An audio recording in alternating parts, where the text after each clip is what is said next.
my friends. I am Sam, and this is my 2018 Specialized Fuse.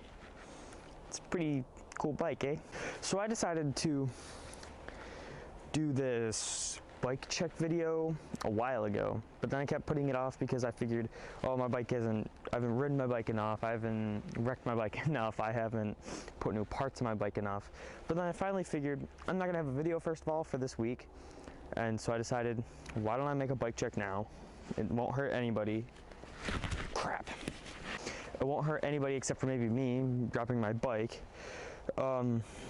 So that's where we're gonna start. So let me just give you some context to this bicycle first. So this is the 2018 Specialized Fuse 6 Fatty 29er. It is the entry-level plus bike made by Specialized, and honestly, I don't know how many people have actually bought this trim of this bike. It's a great beginner bike, but I think anybody buying into Specialized and they're a beginner, they're going to get something more like a rock hopper, or let's say like a used hard rock or something. This I bought from a shop locally here called Otsego Bikes.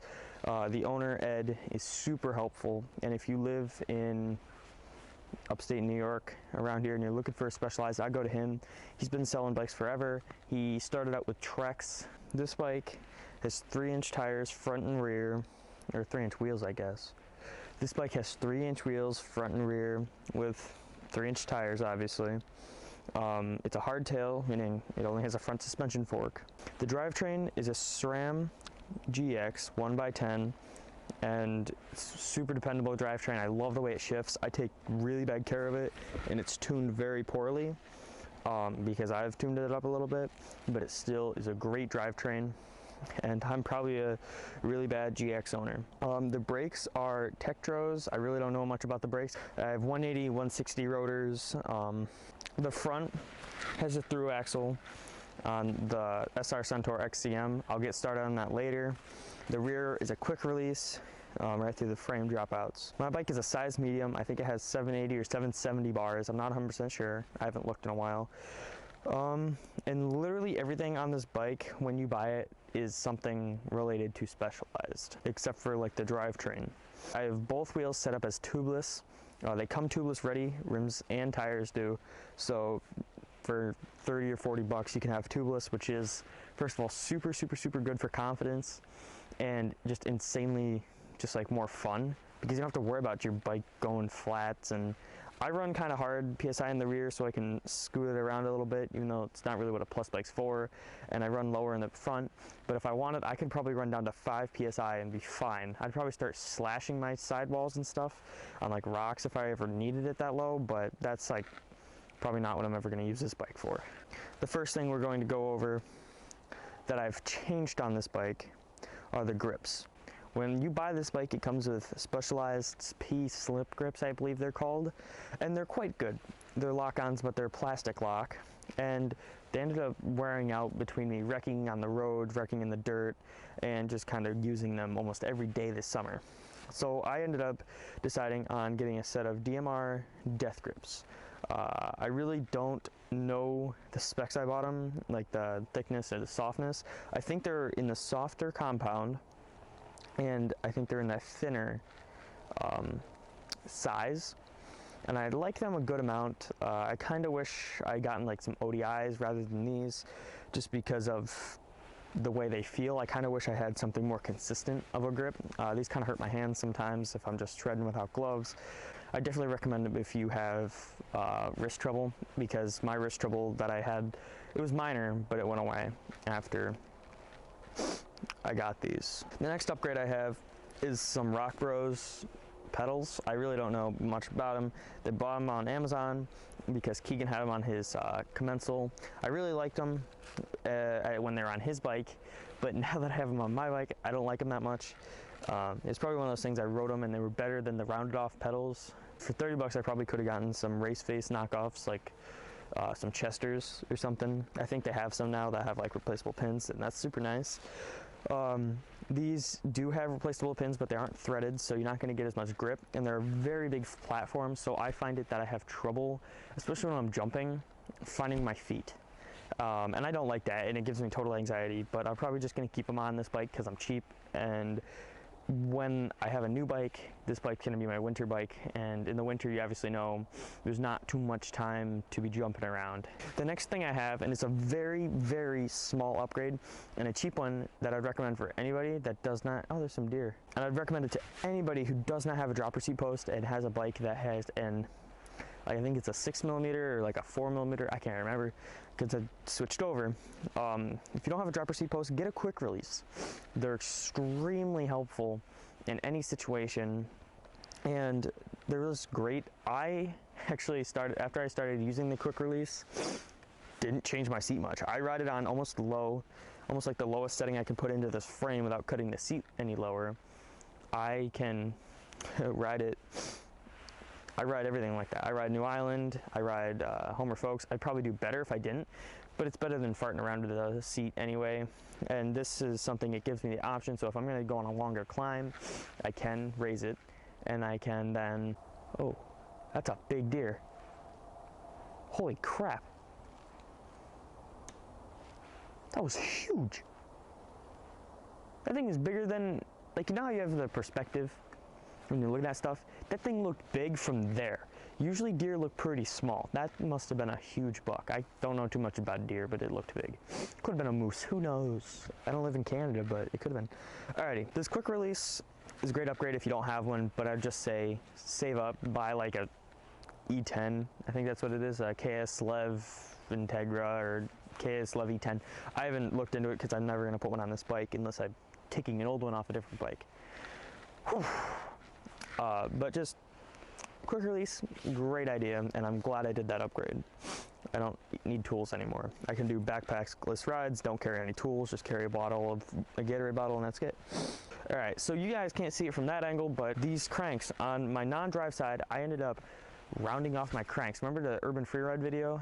Yeah, I ended up stripping out my crank. It came loose while I was riding, and I rode for a little bit with it because I didn't realize it. Then I retightened it down, rode again, rode some gnarly stuff. It wasn't that gnarly, but it was like fast, and I was pushing into the bike a lot.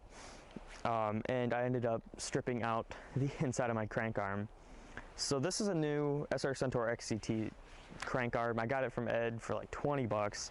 He threw it in, torqued it down, greased it up, and now I have a new crank arm. This bike also has a brand new bottom bracket. It's like 2 weeks old, and I've already filled it with mud twice, and that doesn't matter. Brand new bottom bracket. The other one was like totally dead already. That's why I hate these. First of all, the push press fit bottom brackets. They're kind of just crappy. This one's especially. And I kind of just the square taper ones. Now the thing that I haven't wanted to talk about, this fork. So this fork is not the factory fork that comes on this bike, this colorway, this particular bike. I have a SR Centaur XCM, easy for me to say, XCM off of a different size medium specialized fuse. It's the other colorway, it's the glossy pinkish red, and that's what this fork is. I was having troubles with my other fork because I ran into the tree, or at least that's what I thought. But I also just think these forks kind of suck. If you'd like a separate review on this certain fork, let me know, because I would love to make like a rant video on them. But to shorten it for this video, which I guess won't be very short, is I crashed into a tree. I was having rebound issues, and I figured it was just because I crashed into the tree. I took it to Ed, and he said, yes, you do have a bent stanchion. I bent my left stanchion pretty good. It was enough to notice, like with just a barely good straight edge. So I realized that I needed to replace my fork. We replaced it to this fork.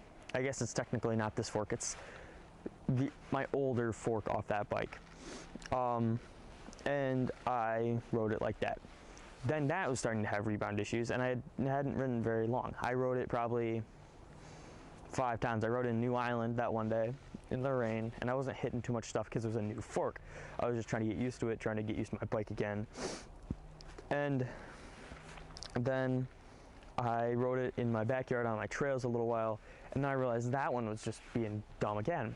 It wasn't rebounding, it was locked out, like the lockout switch was broken. it was just a big deal. So I went back to Ed.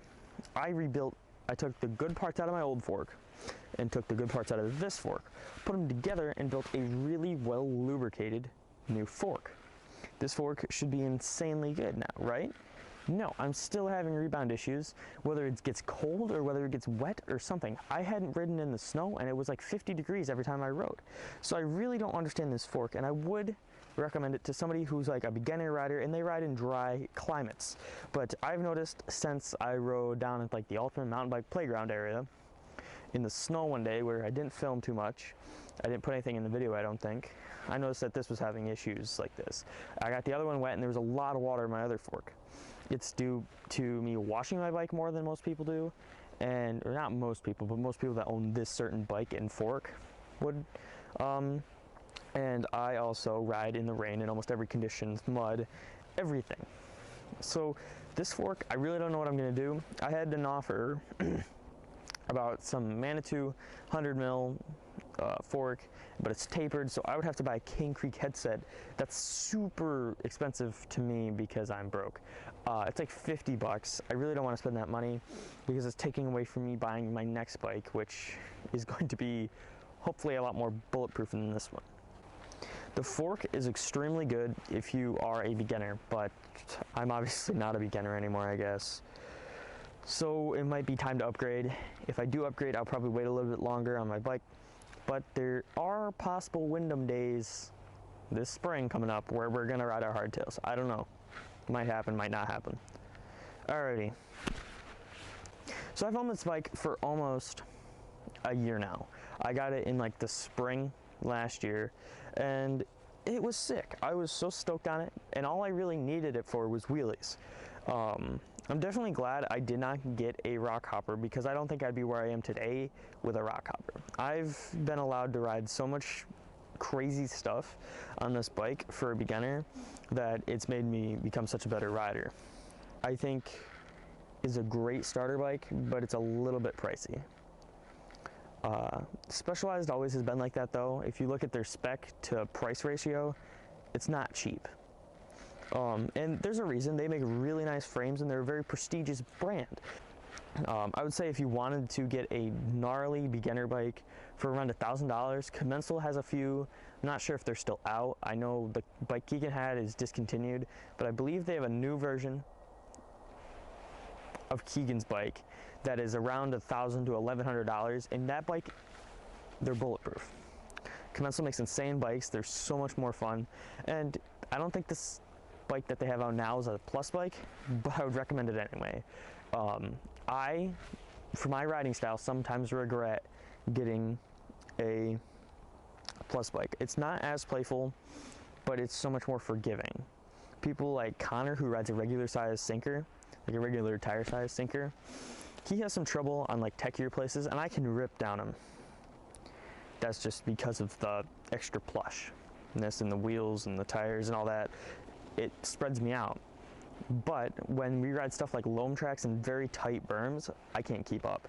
This bike just eats up all of the speed, and it's not that fast. So it really makes you work out and try to get a good speed going, and you got to keep it. I do love this bike, and I'm not going to sell it, don't worry. My next bike is going to be fully paid for by me, and this bike is going to stay here on the channel, probably for winter and loam track stuff, I guess. This bike sure has taken a beating from me, and I plan on beating it a lot more, and just hope I really don't destroy it, because that's a big expensive mistake. Would I recommend this bike? I totally would. And unfortunately I don't make it anymore, which really sucks. They do make something similar, but they do not make this spec. I believe their new one might have an NX. It might have the GX, I'm not 100% sure. It might have an NX 1x11, and it has a dropper seat post and 120 mils of, I think, sprung Suntour travel. The thing is, don't take my video as the only source. Go talk to some people, go ride, and just go figure out what bike you want, because sometimes my thoughts are going to change your opinion, but I really don't want them This is just my take on everything, and I really hope you guys enjoyed it, because I did. All right, peace.